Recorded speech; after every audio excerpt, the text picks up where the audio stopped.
একদিন বিশ্বনবী বললেন, যদিও আমি নবী, আমার উপর যদি কোনো হক থাকে বলো, আমি দিয়ে দেব।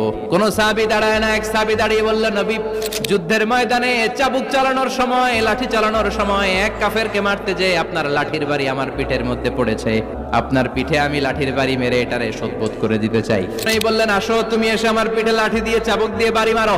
সাহাবী বলে, ও নবী, তখন দুর্ভিক্ষের সময়ের যুদ্ধ ছিল, আমাদের গায়ে জামা ছিল না।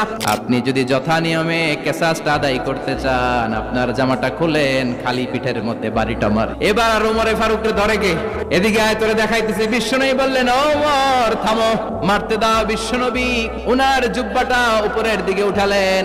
ওই সাহাবী বিশ্বনবীকে পিছন দিক থেকে জড়িয়ে ধরে ওই মোহরে নবুয়তের মধ্যে চুমু দিয়ে ফেলেছে। সাহাবী বললেন, নবী গো, এই নাটক করার জন্য আপনি আমারে মাফ করে দিয়েন। অনেক দিনের সাধনা, জল্পনা কল্পনা, আপনার মোহরে নবুয়তে আমার ঠোঁটটা আমি লাগাবো।